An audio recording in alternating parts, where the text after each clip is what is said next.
What's up, everybody? Welcome back to another episode of Stoking the Coals with Benchburner Sports. As you guys know, it is myself, Squared, and very special guest. We have young Maxwell here, but usually Max is the main host on our regular episodes. But obviously, with Stoking the Coals, we're going to stick to me being the host, and we're going to be talking about UFC 314 and the aftermath of that. It's kind of a fallout of what we think of the card and what we think going forward. And that was a damn good card. I'm ready to talk about it.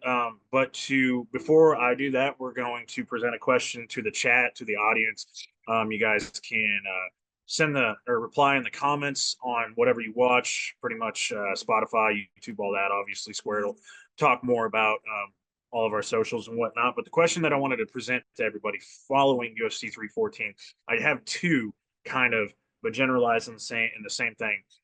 Where do you rank Alexander Volkanovski in the featherweight GOAT conversation? Do you consider him the GOAT now? And also, where do you put Alexander Volkanovski in the overall GOAT list?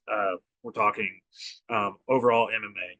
Would you have him in the top 10, top 5, top 15? Where would you guys have him? And I guess I guess I should go first, and then I'll pass it on to you guys, and you guys introduce yourselves as usual. But I think with that being said, I'm just going to break this down real quick. For me, in the featherweight GOAT conversation, it is very close, very close. But there is one man that is still on top of the featherweight GOAT list. It is very hard to go undefeated or to not lose a fight for as long as he did at featherweight against competition that he did. And the fact that he has 9 title defenses between WEC and UFC, and I think maybe 10 total title fight wins, something like that.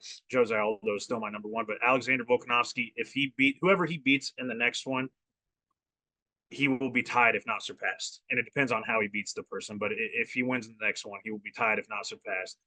What he has done is nothing short of magical. Yeah, he's phenomenal. And as for my overall GOAT list, that victory at UFC 314 moved him well into my top 10, closer to my top 5. He's right outside the top 5. We're talking probably right below DC for like number 6 or number 7, something like that, I'd say. So moving that on, Max, go ahead and intro Cool. yourself and Appreciate kind you of. guys hopping in. Excited to be on another episode of Stoking the Coals. Not here very often. It just happens to where the scheduling doesn't line up, or I didn't get to watch the card the weekend before or something. But I did get to watch this one. Of course, I was not going to miss Volkanovski in action. It was a fun card, especially the main card was just loaded with bangers. Going on your questions, trying not to be biased here. At this point, I mean, I love Jose Aldo. He's top 5 for me, favorite fighters of all time, if not top 3. I would say at this point, honestly, it's so tough for me. It's honestly like almost a tie, but because I mean, Jose Aldo had the damn near like decade run of not losing a fight. Um, my only contingency there is I don't want to trash WEC. It was a great promotion. It's like one of the better promotions that we've ever seen outside of the UFC. But a lot of that was in the WC. So to me personally, I'm going to go Volk just based off, I'm not going to say recency bias, but the way that the sport has evolved, because we know it has, just as good as everyone is right now, other than obviously Islam, who is more than twice his size, not really, but he's a fucking big man compared to what Volkanovski is. And Ilia Topuria, who's a murderer, and I think everybody agrees that I think it was the first and second Islam fight, he came back too quick. Or no, between the Islam fight and the Ilia fight, he came back too quick. Dude, I'm gonna go Volk, honestly, and one of the main reasons is, and I know this is kind of not the best argument, I guess you could make, is the way that he's beaten Max Holloway. I mean, the second fight, close as fuck. A lot of people thought Max won, and at the time I thought Max won. I've watched it back several times. I don't know. It's close. I feel like in that close of a fight, they usually do lean the champion. But again, such a close fight. Who knows? But that being said, Max literally was murdering everybody except for Volkanovski. I mean, he made Calvin Kattar look like an amateur. And then I think his next fight was Volkanovski, and Volkanovski dominated that fight. So I just look at moments like that, like career-defining moments. Don't get me wrong, Jose Aldo is a legend. He's had plenty of career-defining moments. But I think the way you look at how Volk also did TKZ and Yair, and I know they weren't in their prime at the time, which Yair looks pretty good right now, so that win is aging pretty well. But I don't know, man. It's a close call for me, but I'm gonna go Volkanovski. And then as far as you said, top 10, I'm kind of right with you. I'd say we're right outside of the top 5. Right on. Cool. Squared, what about you on that one? And yeah. So what's up, everybody? Follow us on all our social medias, X/Twitter @bench_burner. Everywhere else you could think of @benchburnersports, Spotify, YouTube, all that. Any place that's got a comment section that you're maybe taking this pod in through that way, drop your answer to this question below. Don't forget to do that. We like to see what y'all think. If you disagree with us, I know no one said it so far, but I've seen people throw Max into the greatest featherweight conversation. I don't agree with it, but I just don't no see the argument. How he did Jose. Sorry, never mind. No, let Squared go. We always interrupt. Let him go. Let's go. It's all good. Yeah, y'all fucking do. But you always bring up fucking controversial topics in your thing. I know that's my point. Is people are throwing that in there. Like other people have varying opinions. I know. Dude, I can talk. I shouldn't have made this the question. I could talk about this forever. We're keeping it between these two guys because these are the two answers, the two possible answers. I'm saying other people have a variety of opinions. That's what I'm getting. Right. That's all I was trying to say, motherfuckers. My answer is Volk. So don't you feel like an ass for being so rude. My answer is Volk.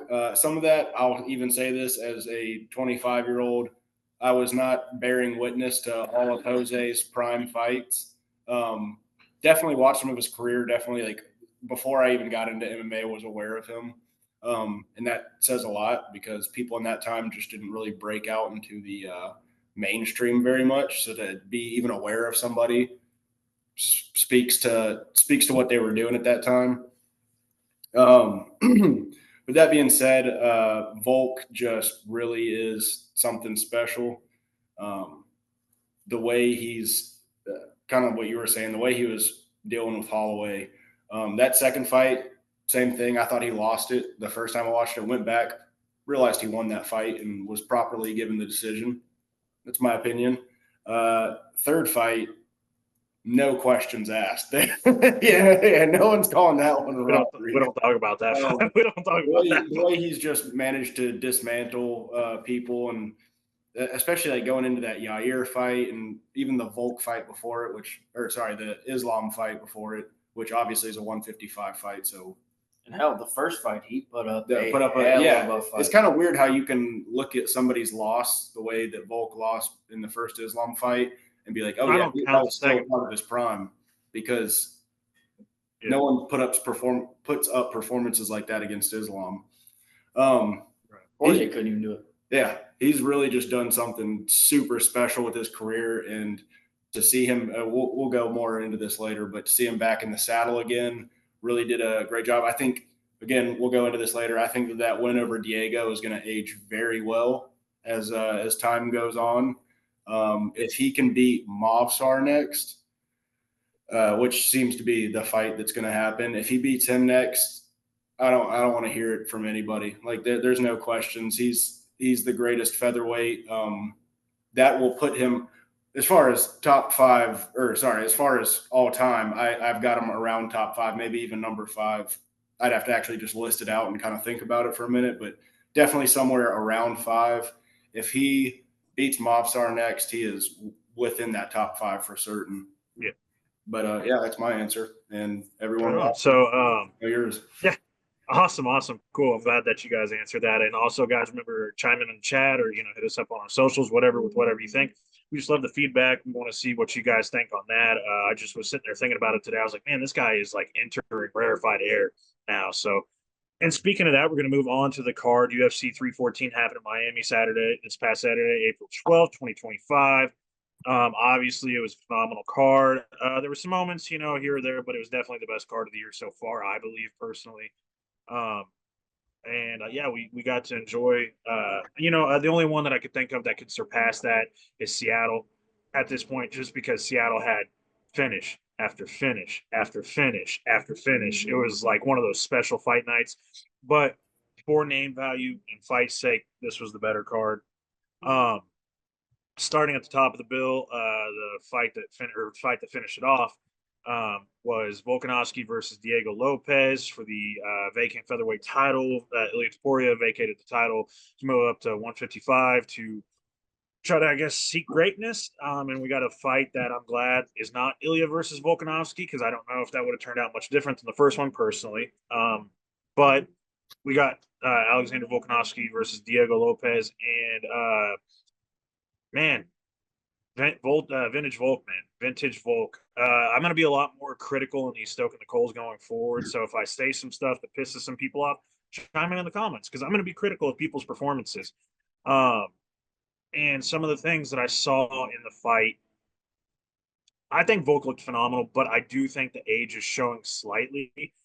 But also Lopez is just fast as shit, and that was the one thing that I noticed with Volk. He was still very quick, but I was like, man, his reaction time was a little down, but he's 36. It's to be expected. And he also got knocked out twice. So it's like he's going to be diminished some.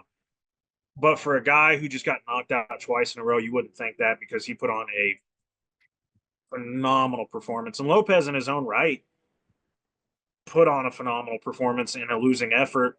Um, some of the things I would have liked to see on the Lopez side is maybe to try to like sweep, get it to the ground a little bit more when Volk's going in, get in close, maybe try to. He did clinch a couple times, and what Squared said in the breakdown of how the Diego was going to win the fight was it almost a few times like shit, because he would break in quick, grab a clinch, and just fucking start firing uppercuts. And I was like, okay, I'm like, I get what you're saying now. I can see it. And I wish in those moments Diego would have tripped and swept the leg maybe while he's throwing uppercuts. And I think he could have, just to throw the rhythm of Volkanovski off a little bit, because I think Volk was getting into a flow state at sometimes. I mean, a flow state to a point, because Lopez is still firing bombs at him. There's a couple of exchanges in that fight that are just gonna be fucking like, people are gonna frame it, and I know, like, I'm sure you guys have seen it. The one where they both are punching each other, and it's like two different pictures, and you got Volk's head going off to one side, you got Diego like fucking doing that, and it's just it was art. It was art. It was one of those fights where I watch it and I'm like, this is like just greatness. This is one of the greats that it's upcoming, and one of the greats of all time, and I want to see them fight again. I want to see them fight again. Not right now. Um, I was very impressed with both performances. Diego, I think he could have just switched it up a little bit more, done a little bit more. And Volkanovski, honestly, I don't have a whole lot of notes on him. He's getting a little older, so he's gonna lose a step here or there. I think he beats the fuck out of Mavzar next. I think that's the fight to make, and I don't really think that Mavzar has a lot for him there, because people forget that when Volk came into the UFC, he was kind of known as a little bit of a wrestler. Like, he wasn't primarily a striker. Like, the dude took people down in, I think, like, of his first like 4 or 5 fights, he was finishing people in the second round with ground and pound. The dude's a beast on the ground. He's a monster. So Mavzar, good luck. Mavzar is going to be the next fight up, and I think we might see Vintage Volk get a finish in that fight. Mavzar's tough. I was going to say he was getting nailed square in the face with those knees by Arnold Allen, but yeah, I still think that Volk can take him out. But that's my prediction for what Volk gets next. Now for Lopez, Yair Guadalajara, book the fucking fight. I said, I think on Twitter the other day, that John Silva versus Rodriguez, Yair makes sense in Guadalajara. I'm like, no, there's beef between Lopez and Yair's not getting the next title fight. Dude, book that for Guadalajara. I'm not gonna lie, when you posted that, I was like, "What?"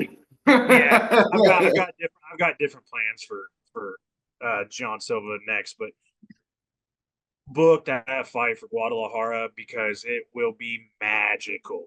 Anyway, that's not what I got on that. Max, what do you got to say on that? Or however we want to do this. Yeah. I think it was a very refreshing sight of Volk. Sure, we were all worried going into it that he was washed based off of his last 3 performances. Well, his last two for sure. But I mean, the dude showed up looking like vintage Volk. showed levels, and I love Diego for sure. Love that dude. I know for a fact he'll be a champion within the next 5 years, probably. But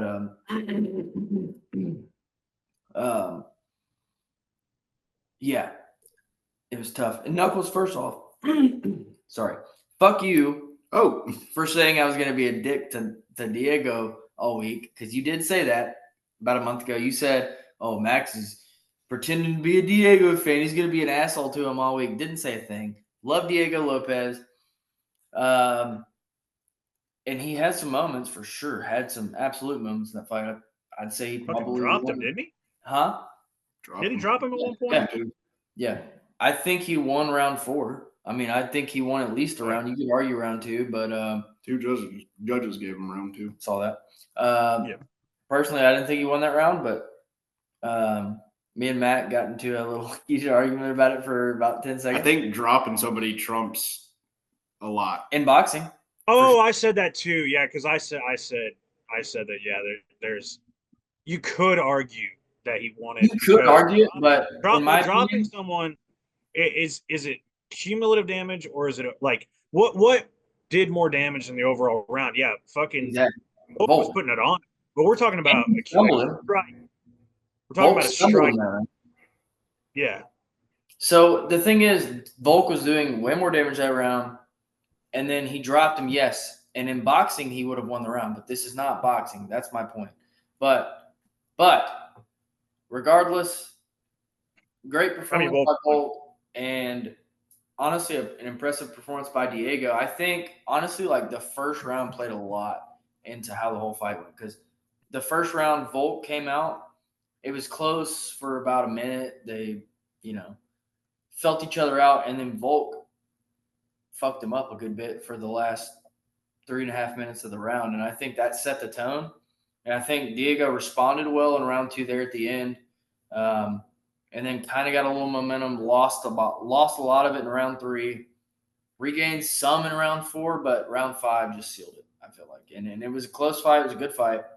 And that none of what happened in that fight hurt Diego's legacy, because he is he is so young. And I would say that any sane MMA fan on the planet, I know there's not many sane MMA fans, but any sane MMA fan would see that performance and still be like, yeah, that dude's probably going to be champion one day.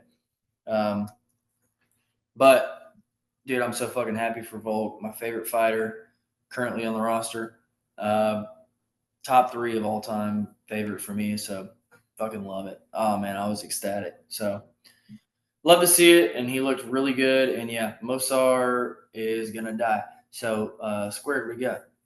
Yeah, that was awesome. I knew that was going to be a bittersweet fight for me, regardless of how it ended.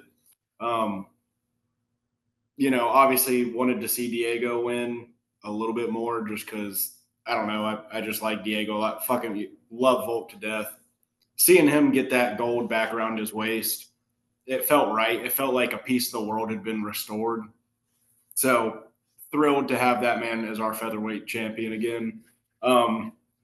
He looked great. Definitely, like you were saying, Knuckles looked, age has definitely shown itself a little bit. He's a little bit slower. Diego looked good. I kind of wish that he just kind of went balls to the wall a little bit more. I feel like that would have helped him.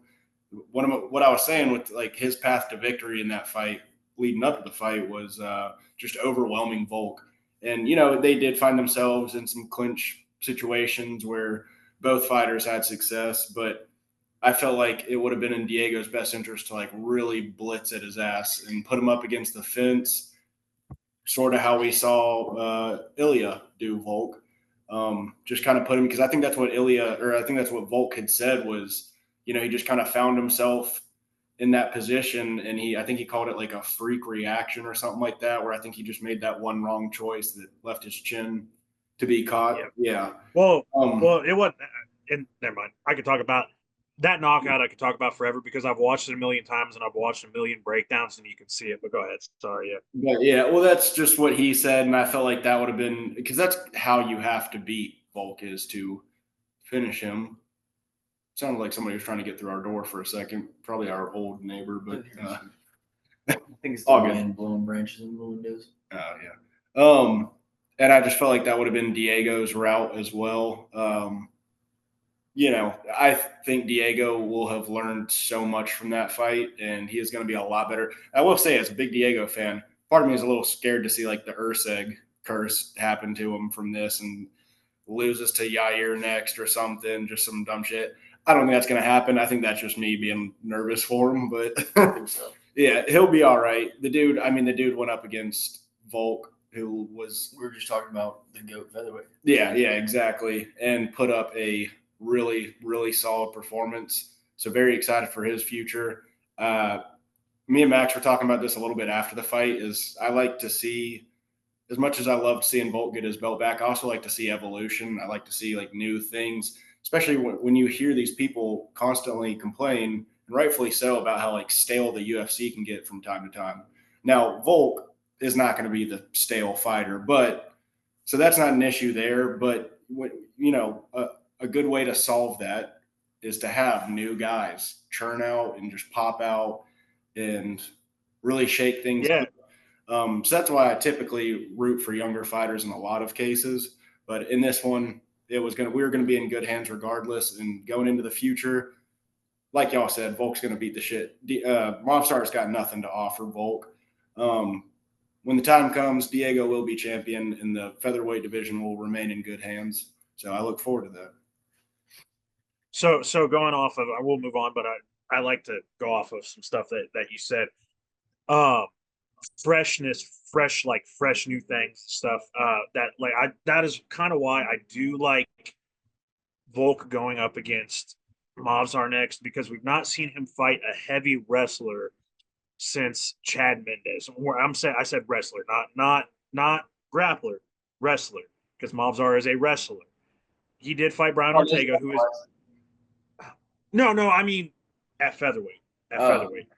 So, because obviously he fought Brian Ortega, but Brian Ortega is a jiu-jitsu specialist, so his grappling's there, whatever.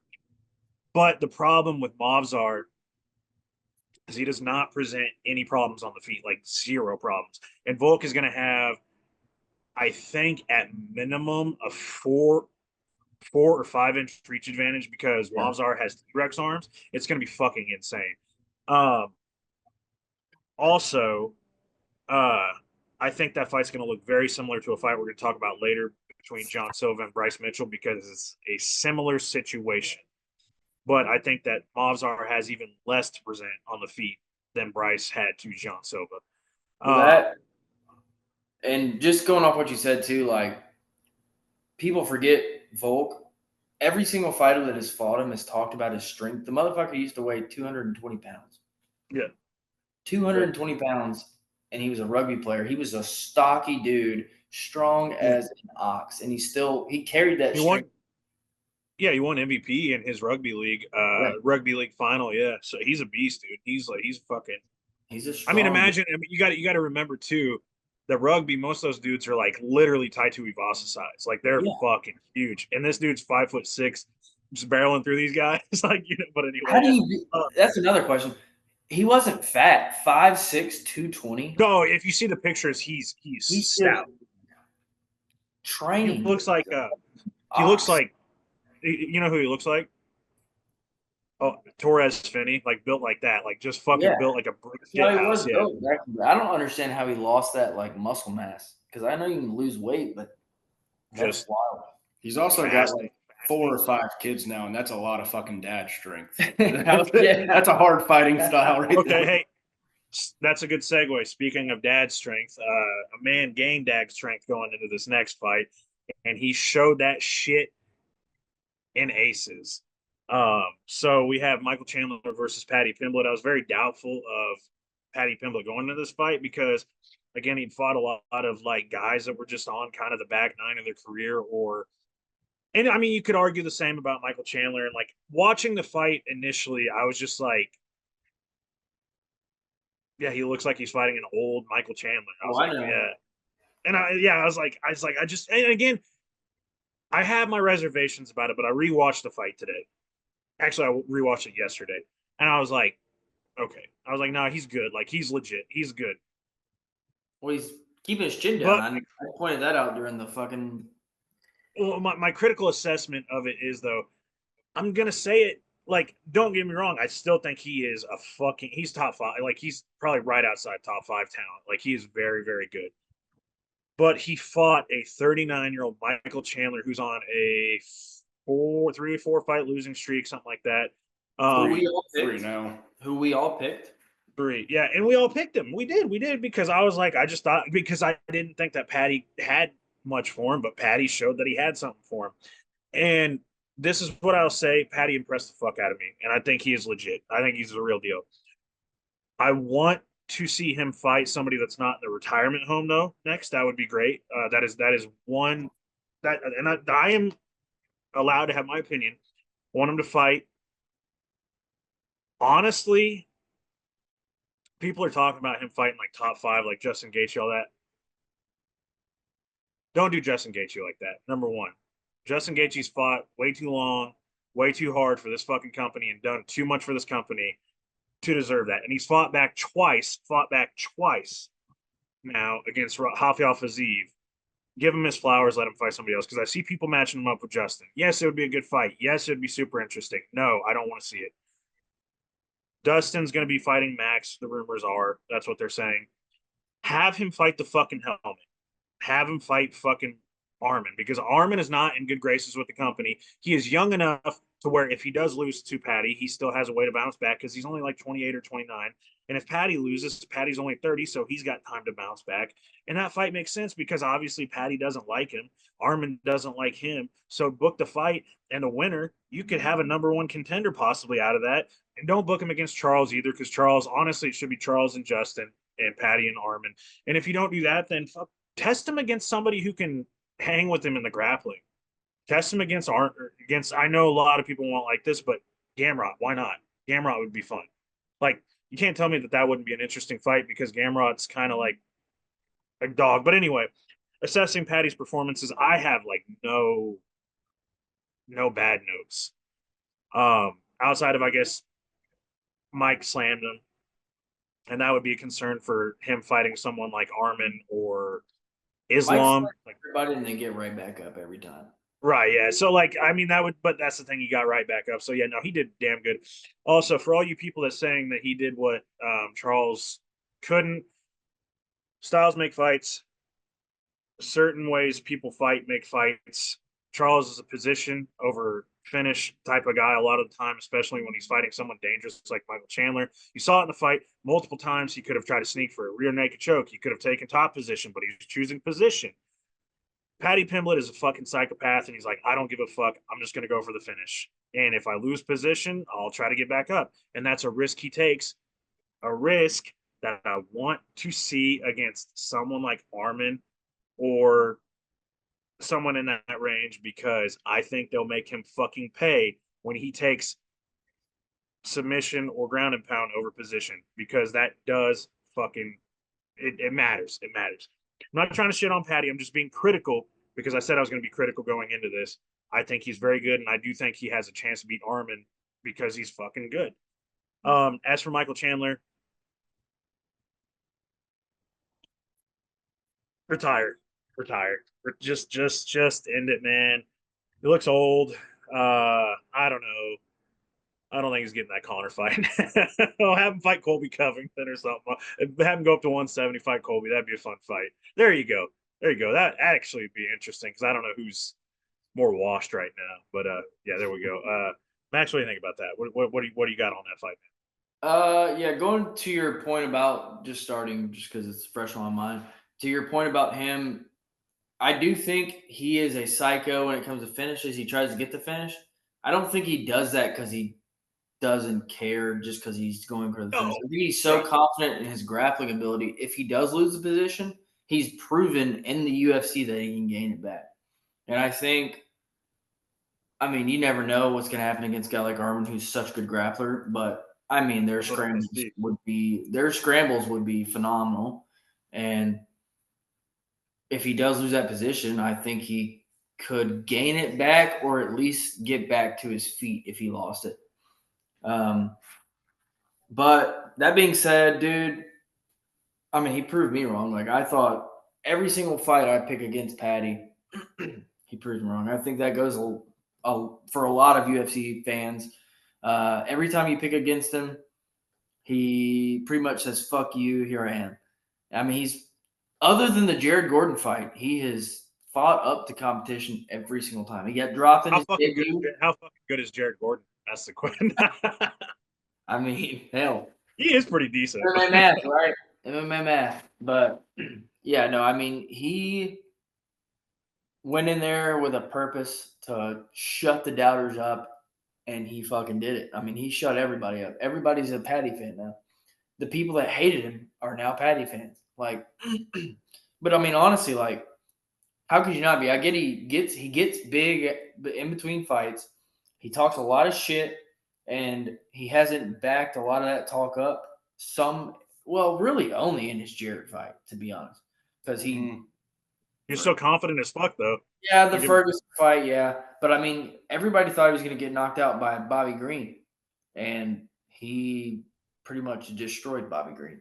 I got picked against Paddy in like almost every fight outside of like Jordan Levitt, maybe. But yeah, Yeah, but I'm gonna that stop being picking. said, I mean, this fight was a total different fucking ball game. He showed up ready to fight, and as much shit as I talk about Michael Chandler, the dude is game. He's a dog, and he beat the fuck out of him. I mean, there's no other way to put it. He just total, and like you said, Michael Chandler needs to retire. He won't. He needs to. He won't. Um, but dude, Paddy put a fucking whooping on him. I mean, I think that knee changed everything. like, I think that knee was disgusting. And that is another thing. Like, people talk yeah, about Paddy's dynamic. Paddy's dynamic as fuck. people talk about Paddy's grappling, and they do talk about his offensive striking to a point, but his offensive striking went to another level this fight, and also his defensive striking. If you watch the fight back, he held his chin down a little bit better, and he also, I mean, he got hit, but he didn't get hit as much as he usually does, and that's He against got cracked with one good one.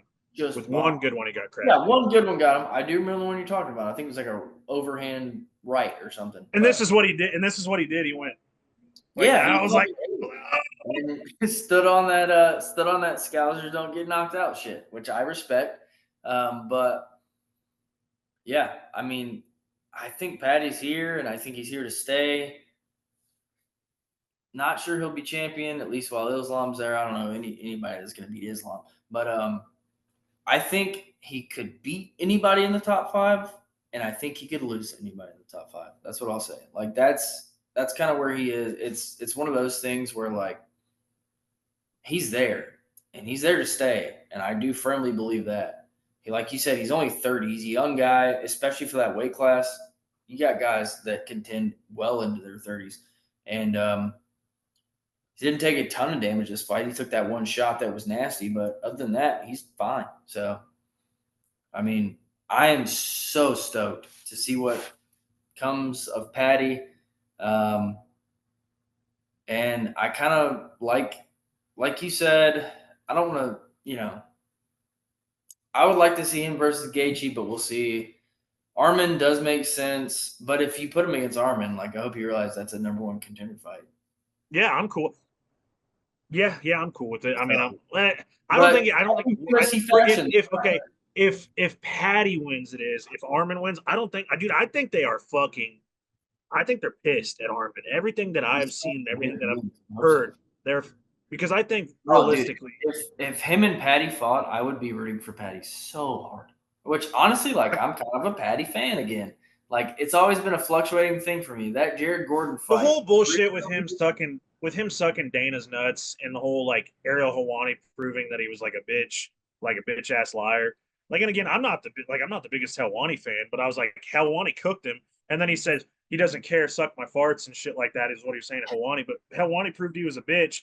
That's where I didn't like him as much. I was like, you're sucking Dana's. I didn't like the way he handled the whole Jared Gordon thing. Like good performance.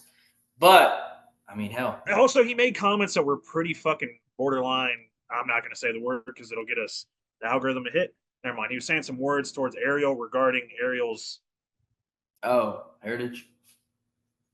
Yeah, we'll say that.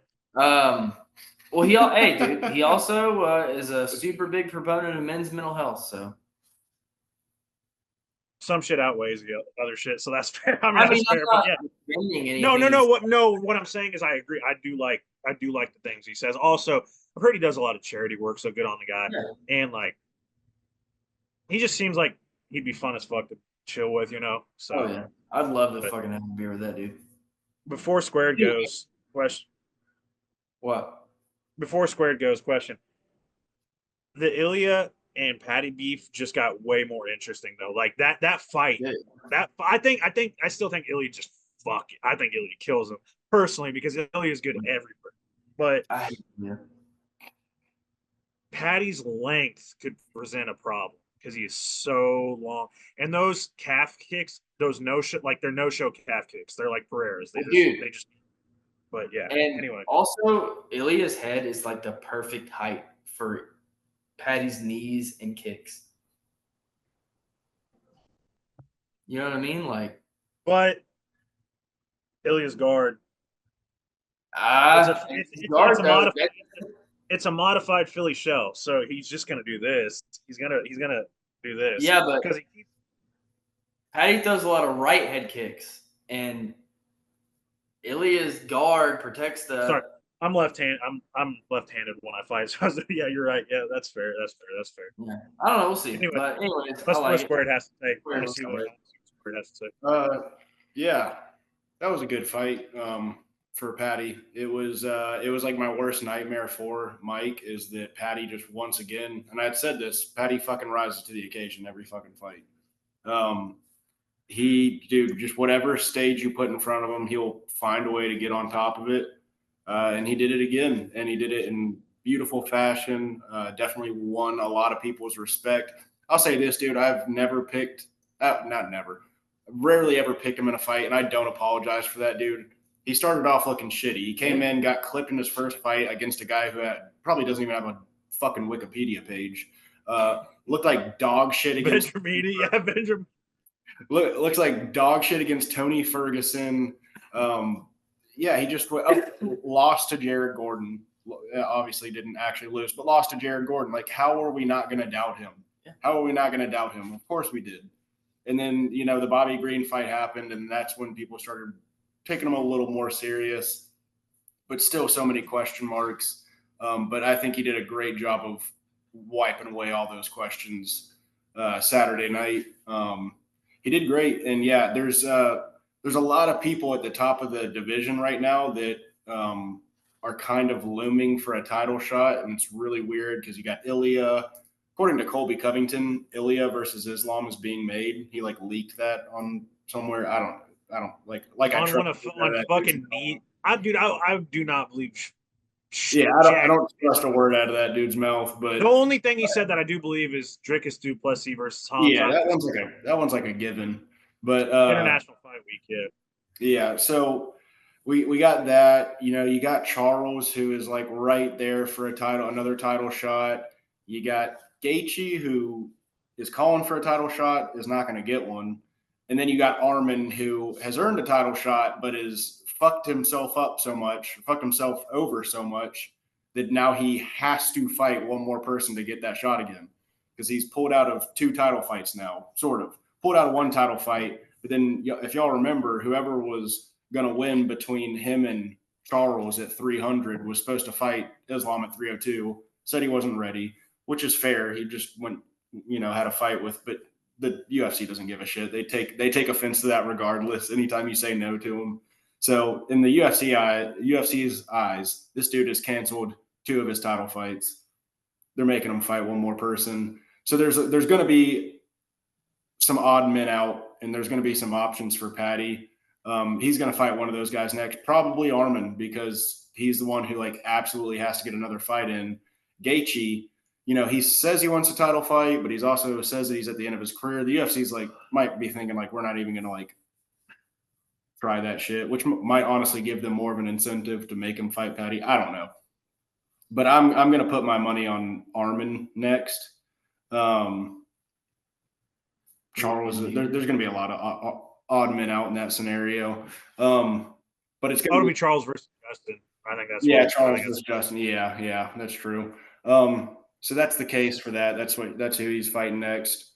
Congrats to Paddy. As far as Chandler, as an enjoyer of Chandler, I really would like to see him retire. I'd like to see him retire. Here's the thing. He doesn't necessarily have to. The dude's 40 years old.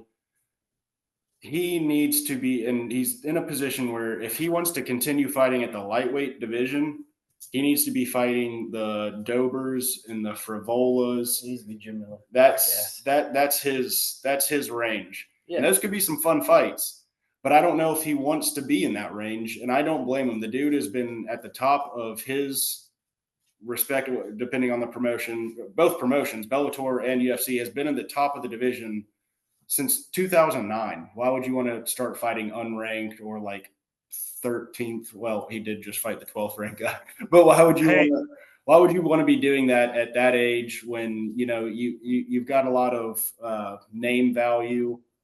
But the problem is he's going to lose that name value because he's not going out there. It used to be as someone who likes Chandler, I didn't give a shit if he lost.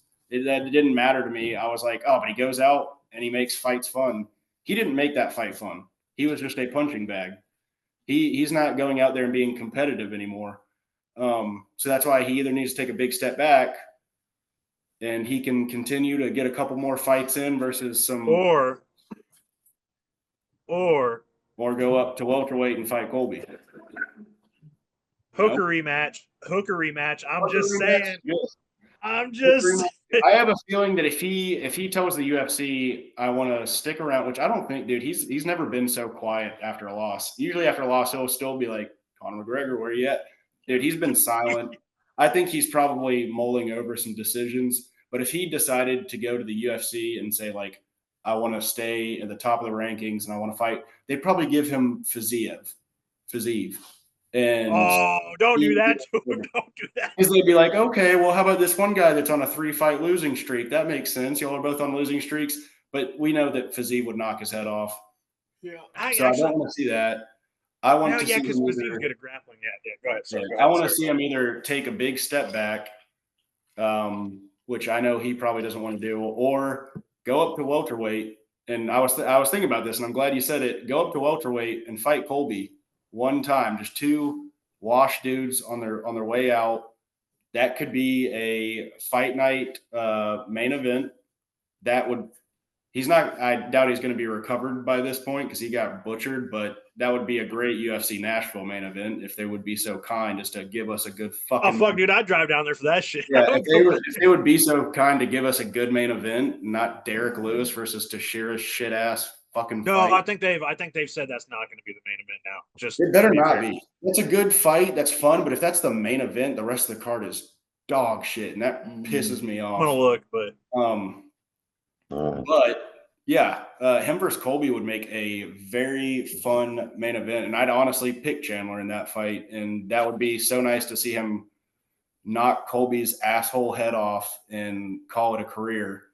Yeah, that's just my dream scenario. It's not fun to watch Chandler anymore. I used to love Chandler. He's the guy who got me into the sport, and I just refuse to turn my back on him. But also being an enjoyer of his and liking him as a dude, as a man, I don't want I can't support him as a fighter anymore in that sense. If he's going to go out there and then just get himself hurt and look horrible and embarrass himself, like that sucks to see.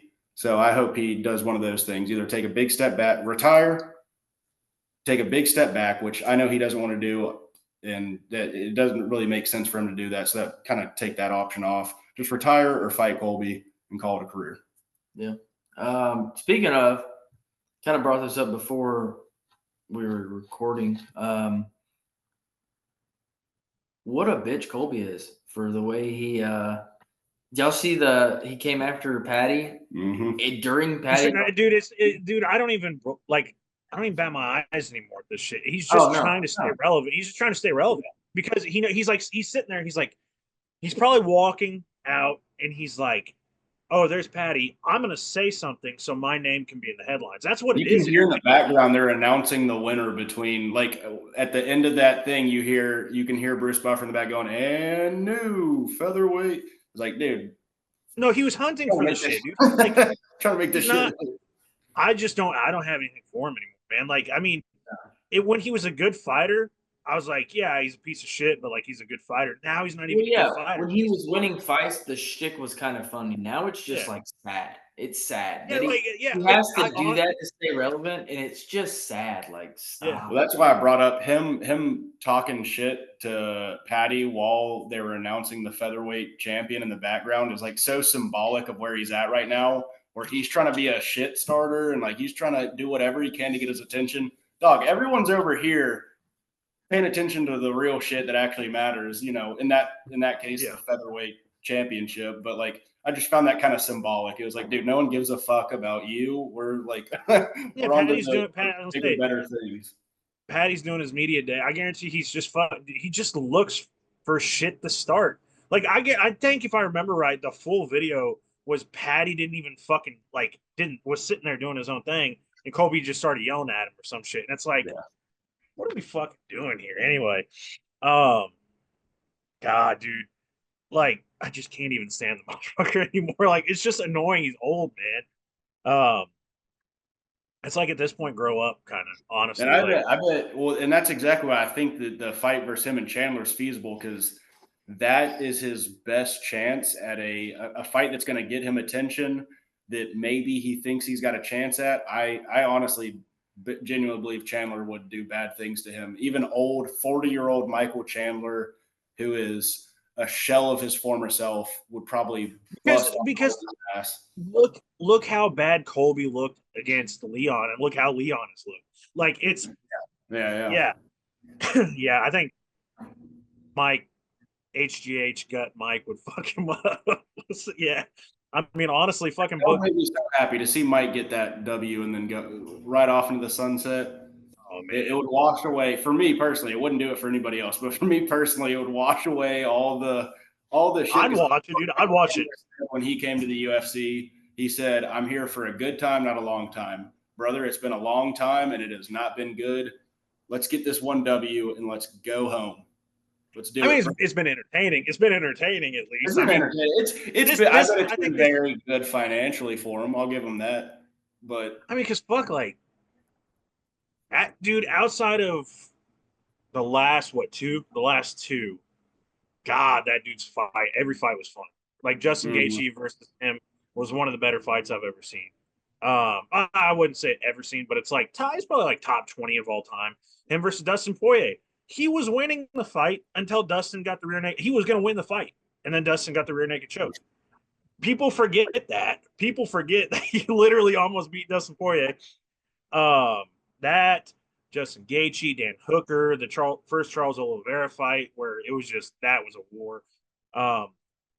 Him literally stealing Tony Ferguson's fucking entity and soul, like the last remnants of what was left of his crumbling being. So yeah, shout out Michael Chandler. Yeah, dude, you've brought up. Let's cook on that. Let's fucking push that. Colby Covington versus Michael Chandler next. Let's push it. Except for And I will Let's say push it. Chandler recovers pretty fast, so maybe we add the hashtag UFC Nashville onto the end of this campaign. Yeah, because you got to remember, what was it, like 3 months ago? He had fucking swelling in his leg. Yeah.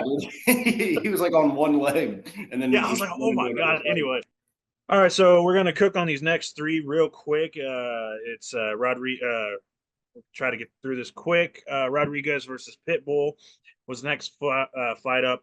And Pitbull looked kind of how I think me and Square talked about how we thought he would look, is just old, and kind of just like he's fading, man. He's fading. What can I say?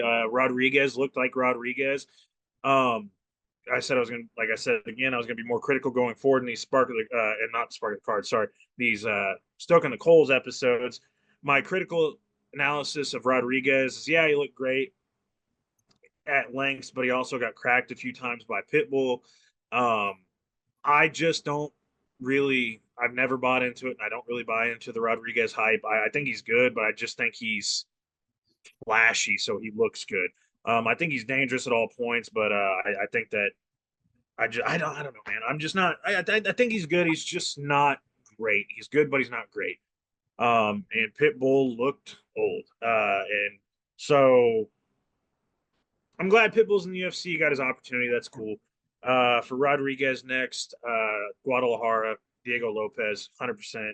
For Pitbull, I was gonna say something that would be stupid but funny. I was like, why don't we just have Pitbull fight uh, Aaron Pico, because we never got to see it in the Bellator, so why not make it in the UFC, right?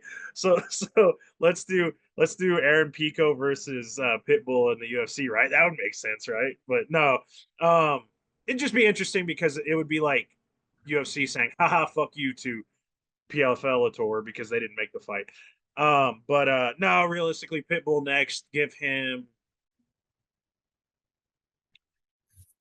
Josh Emmett. All right, cool. Josh Emmett, two small dudes kind of on their way out. Like Calvin Cater, there you go. Perfect. It's kind of like the Kai Asakura thing where Kai fought, but he's still ranked 15. I put Pitbull at like, yeah, kick Cater out of the fucking rankings and put Pitbull in his place. Sorry. Anyway, boom. What do you guys got to say about it? Max, what do you got to say about that fight? Yeah, I thought it was an underwhelming fight for sure, especially as far as how good that main card was. I thought Yair looked good. He looked sharp, quick. The kicks looked insane.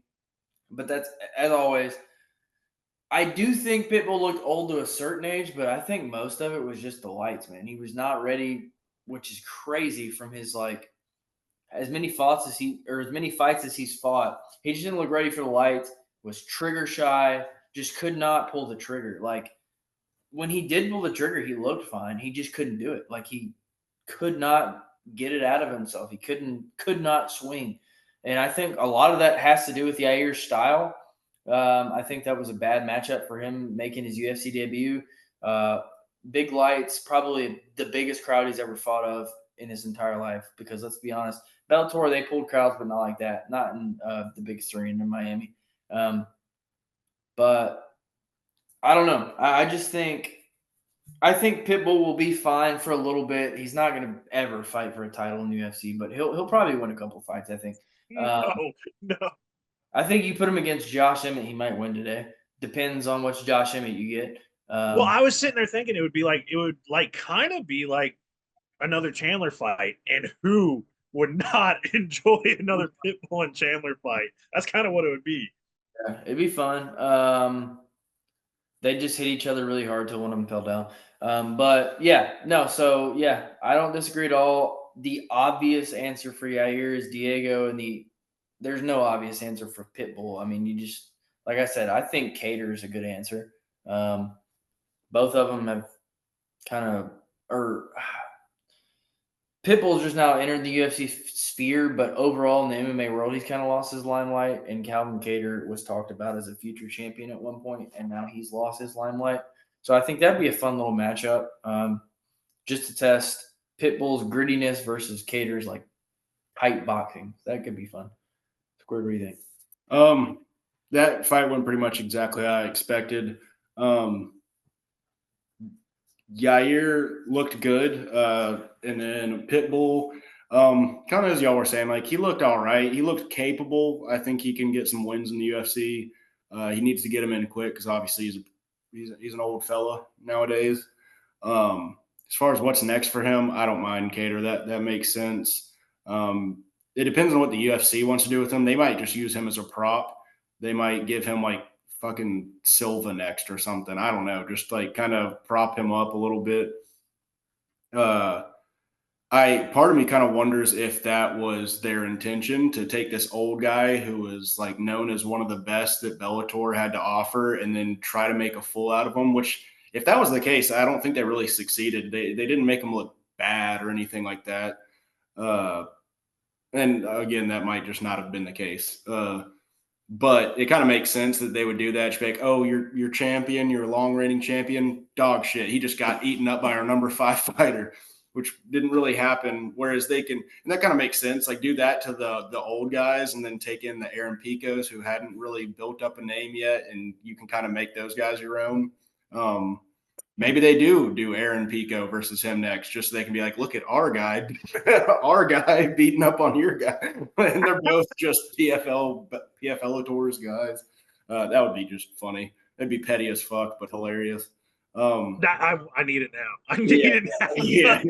And then as far as Yair, yeah, no way, no ifs, ands, or buts, no two ways around it. It's got to be Diego next in Guadalajara. That fight is it's almost like they knew. It's almost like that was that was Diego's backup plan. He's like, if I lose this fight, which he wasn't the one who started talking shit, but it just fell into place so perfectly. And that's going to be a fun fight. So let's get that one going. One of them is not going to survive. So I am fucked because you guys already know. I fucking love Noche UFC. I don't know what it is about like the Mexican culture. It just like I feel it in my fucking plums, man. And like just that, like I can hear the fucking mariachi playing and them just across the fucking octagon. Max, fuck you. Yeah, I thought you were gonna say I feel Mexican. I was gonna say you shouldn't say that. You're ginger. Yeah, Canelo. I kind of look like Canelo. I kind of look like Canelo with the red beard and the fucking pale Grande skin. Canelo. I shouldn't have done an accent. That was a poor choice. Coop, got it. Good. Canelo is crazy. I look like Canelo if he drank 5 million beers. Oh, shouldn't have said that because that's probably one of those. Anyway, ginger beer. It's completely ginger beer. Okay. All right. So the next one up, Bryce Mitchell versus John Silva. Man, I mean, what can I say? Bryce Mitchell had like the leg kicks were there, but his entries weren't great. John Silva, obviously, if you guys don't know, John Silva beat Bryce Mitchell by ninja choke in the what's the other word for Bryce Mitchell? Yeah, so ninja choke in the second round.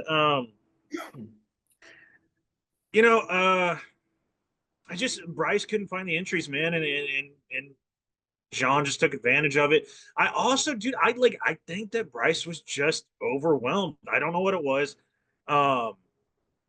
And I also just think that Silva is that. I think he's good, dude. I didn't think he was. Like, I mean, I knew he was, but I picked Bryce for a reason because I didn't think he was good with the takedown defense because we saw what happened with Charles Jourdain, and I was like, oh yeah, fighters get better. I forgot that happens. And that's kind of what happened. John got a lot better, and Bryce has kind of stayed. The Bryce that fought Edson Barbosa, I want to know where the fuck he went. Low key, because he kind of disappeared off the face of the earth. The Bryce that fought Ige. Yeah, the Bryce. No, the Bryce that fought Ige. So I don't know, man. Maybe Bryce needs to stop focusing on, saying shit and just focus on training. And John Silva needs John Silva. I know not a lot of people are big fans of him. Obviously, I still love him. I like the guy because he's a psychopath like me. Also, fun fact for anybody that didn't know this and thought that if anybody's a super big Bryce Mitchell fan that thought that John Silva was the devil. John Silva's a Christian, like a diehard Christian, like a very, very devout Christian. So the Lord thing, it's not a spite against God. Anyway, I just want to say that I like John Silva. Um, for John Silva next, God, he's getting so good. I want to see and shout out Val Dewar. He hasn't been on the show, but he's a friend of people from the show. Shout out Val Dewar, good journalist, has a podcast, good one. Cagecraft, I believe. But anyway, Val Dewar said that he wants to see Jean fight somebody like Yusuf Zalal or I can't remember the other one, but I kind of like that shout. Yusuf Zalal would be fun, but I don't think it would make much sense to put two up and comers up against each other. So I'm going to divert and I'm going to say Jean Silva versus Pitbull would be nice. Jean Silva versus just anybody that can grapple and strike, where Bryce has some lacking skills in the striking department. Because he just is very boring. Maybe Lerone Murphy. Lerone probably deserves better realistically because he is winning, but I don't really have a name for Jean Silva. I'm just going to wait for him to call somebody out because he's being stupid. UFC also hates Lerone, so they might just do that. Yeah, but Silva's not doing himself favors because he's been on Twitter 3 times today saying, "Let me fight Volk," and it's like, John, come on, man, you're not getting the fight. Like, yeah, I mean, realistically, we've seen crazier shit like in the flyweight division where he fights people coming in. So like maybe if Mavzar decides to like that his pussy hurts that day and doesn't want to fight Alex because that's the whole reason that Mavzar and Pico didn't. I still think even in that case they'd have like at least 5 guys they'd ask before they got to something. Yeah. Dude, they probably fucking give Aaron Pico the fight before they give him. But anyway, so yeah, let Jean cook another couple guys and get up there to the title fight. I will give him credence. He has won 5 fights in a row by finish in the UFC. That's shout out. Also, sorry, I know we're supposed to cook on this real quick, but I have to say, Kevin Vallejos, stop getting on social media every single day and saying John Silva's name. You lost the fight on the Contender Series, brother. Fight some people, win some fights, get up there. You are good, and I believe that you will fight him again one day, but please, for the love of God, get his nuts out of your mouth. Get his testicles out off of your tongue. Off your tongue. Stop mentioning his name. God bless. Don't clip that. Anyway. I was about to say, well, I guess I'll delete the DM I had planned to go to Kevin Vallejos to come on the podcast. No, I'm sorry. I gotta, dude. I'm sorry, but I gotta say it, dude. I am tired of getting on socials every day, and the first thing I see when I log on to X.com is fucking Kevin Vallejos. I'm gonna beat John Silva. I almost beat him. I gave him his toughest test. I'm gonna fight him. I'm gonna beat him. Kevin, bro, you lost the fight. Anyway, sorry. Oh, it just makes me so mad. As for Bryce Mitchell, take some time off and fight an unranked fighter. I don't even know if he needs to take time off. He does better when he comes back. Fight the winner of David Onama and Giga Chikadze. Takes too much time thinking about how the earth is flat. But yeah, you're probably right. Yeah, fight. Okay, get back in the cage. Fight the winner of David Onama. He needs to go to fair. Well, I'll cook on my turn, but because Giga's number 11. Yeah, fight the winner of that. Anyway, Max, go ahead. Sorry. Yeah. So the fight itself. I mean, Bryce showed a couple of moments. Didn't look good though. John Silva he's a banger. He's got power like a motherfucker, and he's well-rounded. Prove that. Bryce, if he doesn't go to a gym that's worth a dick, he's done. It's just never gonna happen. Like it's just not. Don't even fight again if you're not going to go to a gym that's outside of Extreme Couture. Anywhere, dude. Literally anywhere. Just go to a gym. Get over yourself. Get over your fucking ego. You're not above everybody else. I'm Christian. I don't think I'm you walk around like you're above everybody else. You're just this mega Christian that is fighting all these demons. No, you're not. You're feeding cows in Arkansas, dude. Just go to a fucking gym, and fucking train with real training partners. Got to say, Gene Silva does not help his case when he crawls up fences and starts listen barking. to me. That might be a demon. That might be a demon. I'm not so certain. Let me finish. I got some stuff to say about Gene Silva. Bryce, love you. I love you as a fighter. You're very skewed on some of your opinions on certain things, but I think you're a good fighter, but you're not going to reach that next level unless you go to a gym that's worth a shit. You just have to. You have to.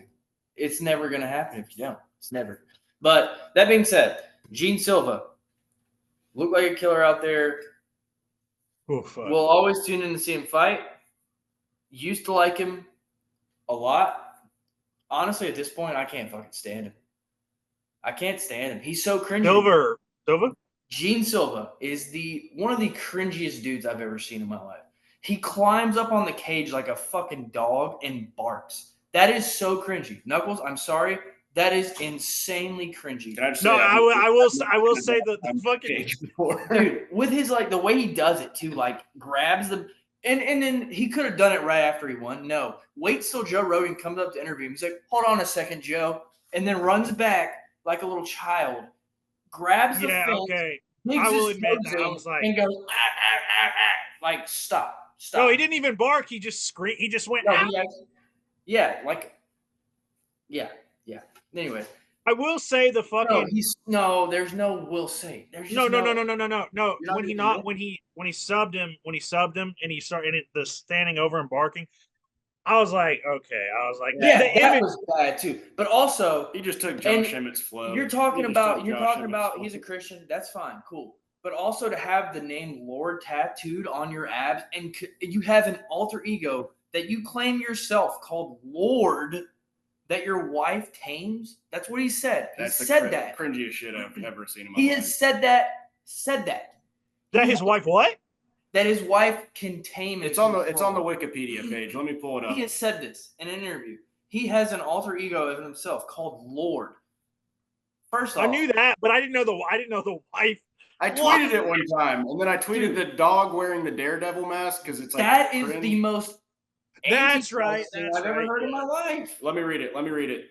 Silva has an alter ego, a distinct identity that, according to him, manifests during his prolonged outings to the octagon or in the course of a fight, which he calls Lord or Lord Assassin. He credits his wife for helping to control this alter ego when it appears outside of his career as a fighter. Lord Assassin? That is the most antichrist thing I've ever heard in my life. But dude, it's translation, number one. But bro, doesn't matter. I want to say though that the story behind the barking is pretty cool because of his dead brother and all that stuff. I don't know if you guys heard of that. That's fine. I like that. I like that. No, what he does, like it, dude, and was also like dog? And also like he just is not good in press conferences. He's so cringy. It's just, dude, his personality to me is the worst. He seems like a total douchebag. And I don't have to worry about him getting on the podcast because he speaks fucking Portuguese. So, Squared, what do you got, bud? Yeah, dude, I was pissed at Bryce. I was really pissed at him because we all picked him. Huge letdown. I mean, I know for a lot of people it wasn't a letdown, but huge letdown. But dude, I don't know what it was. I need to go back and rewatch it, but he came in with confidence and with that energy that he was carrying into the fight and like the press conference and all that. I felt like nothing happened. Like Silva didn't like hit him with anything. He just like out of nowhere, he shot the worst takedown from like 10 feet away. And then ever since that, he just like was no confidence, looked just terrified to be in there. It's like, dude, you shot one bad takedown and now you're like, oh, fuck, that was my plan. Like, get up and try it again and make it a little bit better this time. Like he just looked ass, but credit to Silva. Silva looked great. Also another example, sort of like Paddy, just living up to the moment. Just a stage was put in front of him that not a lot of people were sure that he was going to be able to get on top of, and he did. And credit to him. I also find him cringy is one of the things, but more just like annoying. Like just like, dude, I don't know, just the barking.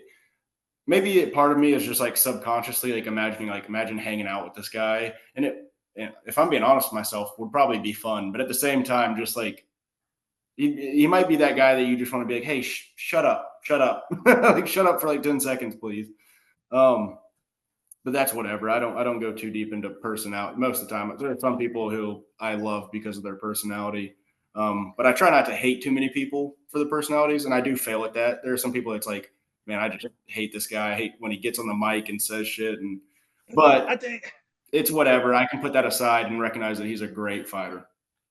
I can't. I think that maybe for me, like I don't know, I because I've been watching this so long, like I look a lot into like fighters' personalities and their personal lives and why they are the way they are. So the whole dog thing is because I think it's his brother that passed away was like best friends with John's dog and like used to bark and stuff like at it and stuff just for fun or whatever. And like that was him giving homage to his dog. And then also the fact that like he physically watched his mother get sexually assaulted by 3 men and then turn around and kill those 3 men. Oh, I shouldn't have said that word on the algorithm. Yeah. Well, my bad. we've said Sorry. kill and murder and so many things like 20 times throughout this pod. So My bad. So yeah, so that. watch his mother get assaulted. I can say that if I don't include the other word. Get hurt by other men, and then turn around. Yeah, there we go. Essayed by 3 men, and then turn around and unalive. Yes, unalived those 3 men, and then she got charged and put in prison for it. And it's just like that's the thing is like I think so for me I see. I do think some of it's the personality, but I genuinely do think he is just like really weird, and he represents that in the weirdest, cringiest way because I think he's a weirdo, dude. It's like Lazy Boy, with the Mexican crew. Lazy Boy's just a fucking freak, dude. It happens. Like some fighters are freaks. Like there's a lot of people. I love Lazy Boy, and every time I shout out Lazy Boy on the timeline, people are like, I don't see it. I'm like he's just a weirdo, dude. I like him. He's a weirdo, and that's the way with Gian. And that's why I take to him because his fighting style is really exciting, and he's just an oddball. And I like people who are oddballs and maybe not everybody takes to them. Because like Forrest Griffin, like low key back in the day, people like Forrest Griffin because he was a dog. No, I like Forrest Griffin because he was just a fucking guy, man. He was just a dude. He was a dude being a dude. And like everybody thought like back in the day, everybody picked Rampage Jackson to beat Forrest Griffin. I picked Forrest Griffin because I saw the fucking dog in him and I liked it. But anyway, we gotta move on. Sorry, I just wanted to give a shout out to the weirdos out there because I'm a weirdo. I'm a weird guy. I mean, I've never seen you bark like a dog with your toes and fingers wrapped in a cage, Knuckles. But hey, you've seen me do a lot of weird shit. You've seen me do a lot of weird shit. Yeah, but your weird shit's fun. His weird shit's weird. Okay, that's fair. That's fair. But anyway, so last one of the car. Yeah, last one. I don't really have much. I don't have much to say on this. Nikita Krylov ran forward with his chin, and Dominic Reyes said, "Whoop!" and hit him with it and knocked him out. And shout out Dominic Reyes for fucking dude 3-fight win streak. I think right now looking like he could crawl his way back up to the contention, man. Woo! In that division, for sure. Especially in a division like light heavyweight, we need some of this excitement in it. And Nikita Krylov, I've been a big fan for most of my life because he's been in the UFC since I was like on and off since I was like 17 or 18. So shout out to him. Sad to see him go out like that, but it's deserved because what he did to my king Alexander Gustafsson. So, but anyway, Dominic Reyes though, that's the main talking point. I'm not going to really talk about Nikita. Dominic Reyes, very good fight, very good win. Give him the Uzdemir rematch. I think he fought Uzdemir once. Maybe. Maybe that fight. I think he said it. I think he's like 2 wins away from a title shot. I think is what he said. Maybe 1 or 2.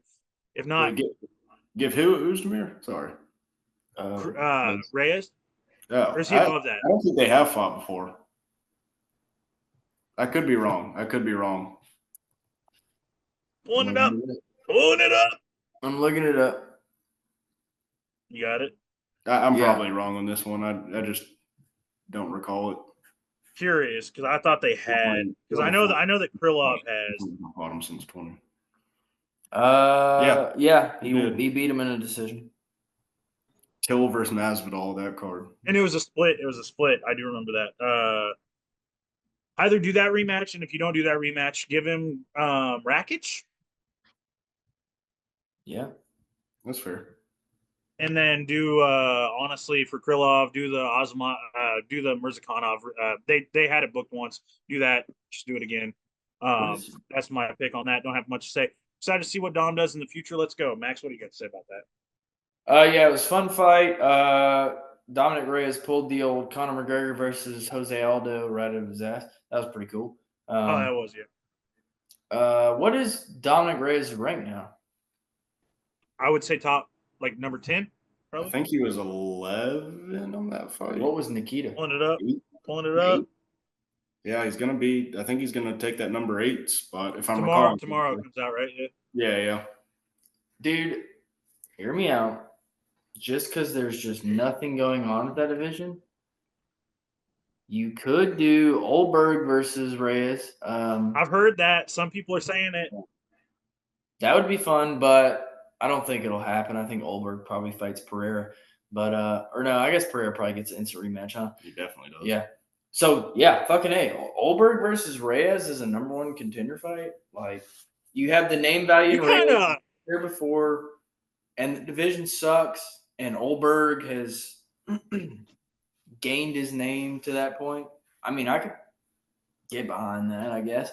Other than that, man, it's just like, who cares about that division? So I like it. I like. Yeah, I like it because I think that Dominic could probably beat him, kind of. I think it depends because you never know what Dominic's going to show up. But dude, Olberg hits fucking hard though, doesn't he? He does, but that's the thing. You just never know which Dominic's going to show up. But I still don't trust his chin. Yeah, exactly. I still don't. I think if he gets touched, but he hasn't. That's the thing. He hasn't got touched once in his last 3 fights. I think if he gets touched once, he's dead. So yeah, Reyes was very happy. I know I kind of shat on him for his chin going into that fight and just how much I don't trust his chin. Still don't trust his chin. I swear to you, the next person to land a good one on that chin is putting his lights out again, because that's just how it is. But as of right now, Reyes is back, and that's pretty exciting. He looked crisp. Had an incredible finish. The fact that he didn't get a performance of the night bonus was absolute bullshit. He definitely deserved another $50K in his wallet for that. That's a load of shit. But that is what it is. Not much to say about that fight. I like that Olberg one next. Olberg probably, I don't know. Olberg does hit hard. Olberg does hit hard, but I don't know if he's going to be the one that can land it square on his chin the way he needs to. Yeah, that's an interesting matchup. And I don't like Olberg, so I'd like to see Dom Reyes beat him. So yeah, I used to kind of like Olberg, but I just because also I think that Jan beat Olberg, but yeah, he looked pretty fraudulent in his last couple of performances. But boys, it's Spark of the Card time. Do y'all have Spark of the Card? Fire her up. All right, as you guys know, this is the segment of the card, segment of the podcast where we talk about our Spark of the Card, which is, as you guys know, a fight, performance, fight, or whatever moment of the card that sparked us, got us excited for the card, and just kind of woke us up a little bit. And for my Spark of the Card, the one that woke me up, I kind of fell back asleep a little bit after that, but the initial one that got me just raring ready to go was Marco Tulio versus Tresean Gore. I was like, oh shit, because as you guys know, friend of the show, Tresean Gore, one of the first people we ever interviewed, first fighters we ever interviewed. I was super hype. I thought he was a live dog, and for a minute, he kind of showed that he had it in there. He hurt Marco once, but Marco Tulio entered the flow state.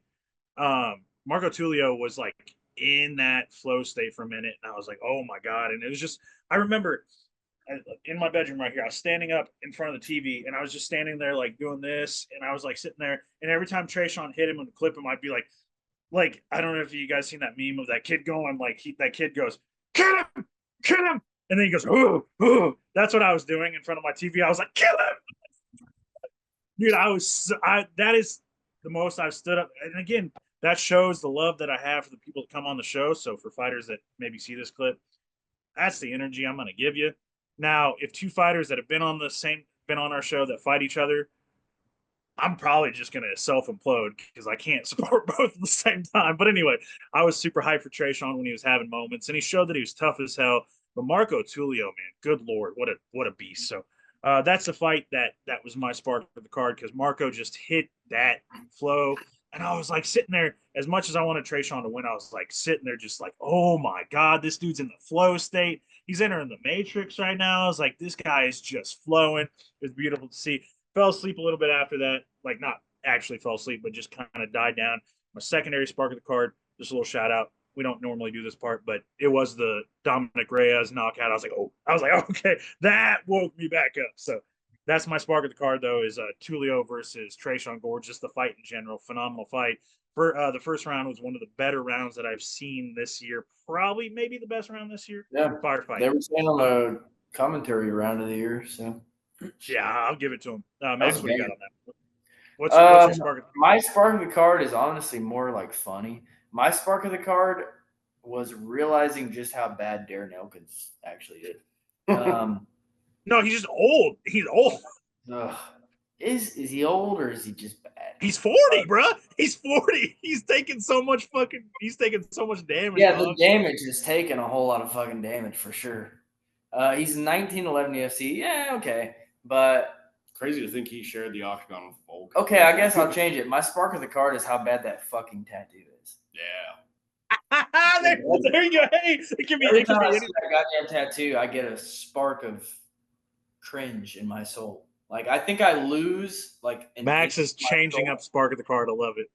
Every time I see that tattoo, I lose about like an ounce of my soul. So, I mean, he hadn't even covered it up yet. That's the crazy part. Like you're just mad that you didn't think of it first.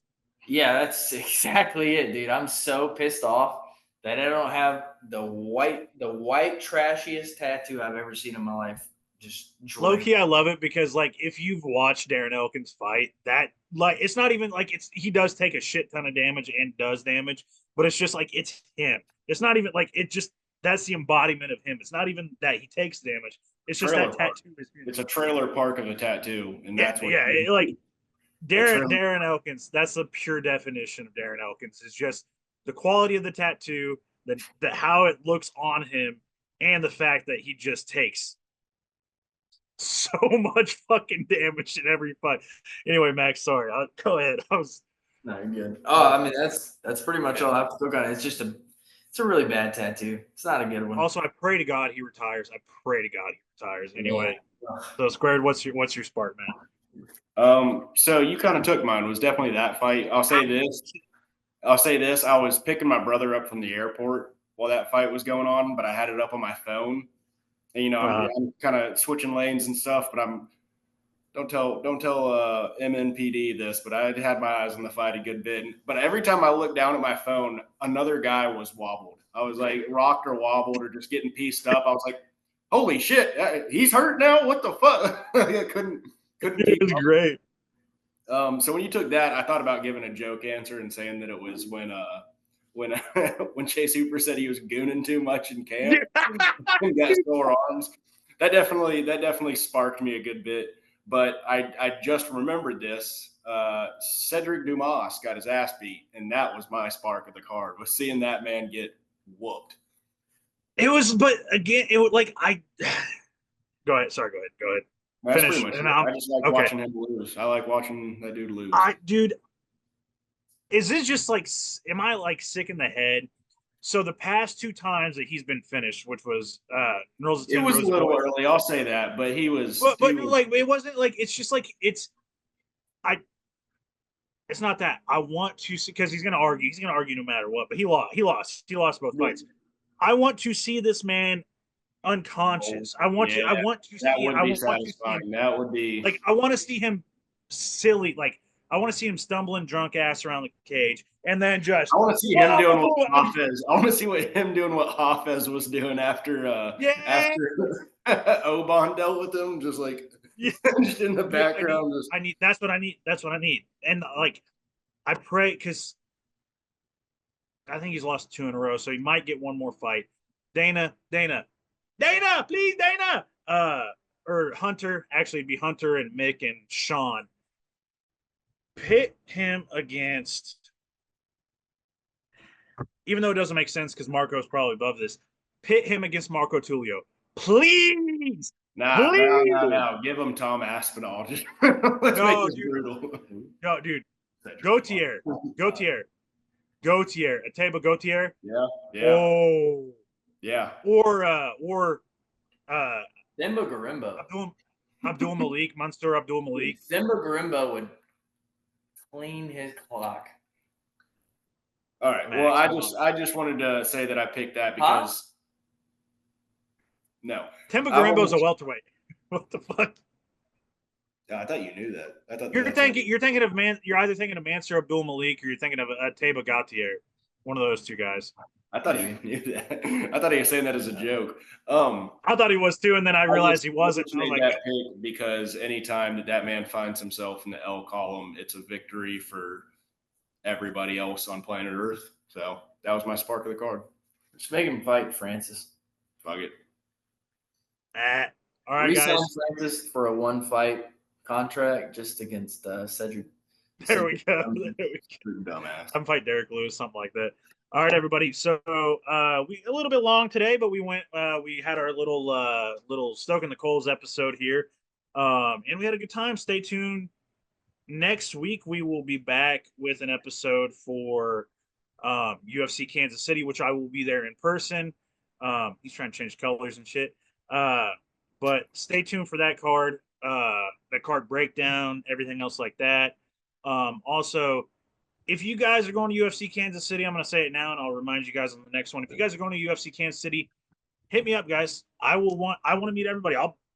You might get lucky. I'm not going to guarantee you this because if I meet a shit ton of people, they're going to want me to do this. But if you are lucky, I might buy you a drink. I'm not going to do this because I'm probably going to see a lot of people I'm a little more popular than I was last time. I'm not saying I'm a star, but I know a lot of people. So if I see you there, he's too big. If I see you there, I might buy you a drink. He's bringing the cool. Burner business card to buy a drink. Or I might buy you some nachos. If you don't drink, I might buy you some nachos from the thing or whatever. How about this? Anyway, you buy anybody a drink, but they have to make it a shoey. Have to make it a shoey. I could do a shoey. And what if I get on the crowd and do a shoey? Let's fucking go. Anyway, I hope you guys. I hope to see some of you guys there. Hit me up. I hope you guys enjoy the episode. Really fun card. Really great card. Had an awesome time talking about it. Had an awesome time watching it, and we hope you guys tune into every single episode. As always, we appreciate you. Obviously, you guys will close it out, but yeah, just leave a comment again on the question: where do you rank Alexander Volkanovski in the GOAT conversation when it comes to featherweight, and where do you rank him on your GOAT list? Your overall pound for pound MMA rankings of all time. Appreciate that. For that in the comments. Whatever you guys want to do. Appreciate you. Max, go ahead, man. Yeah, man. Not much to say. Just appreciate everybody tuning in. Not on these very often, so it's always a good time to be here. Had to be here for this one for sure. It's one of the better main cards we got of the year so far. So happy to be here. Happy to talk fights and love you guys. And excited to keep going. What's up, Square? Right on. Square? Yeah.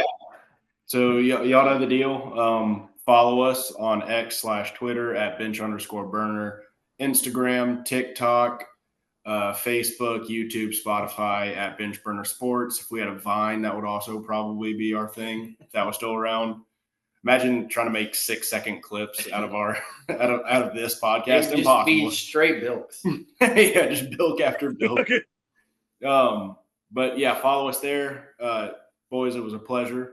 Don't forget, like you said, don't forget to drop those answers to that question in the comment section in whichever platform you are taking in this podcast. And hell yeah, on to the next one. Appreciate you guys.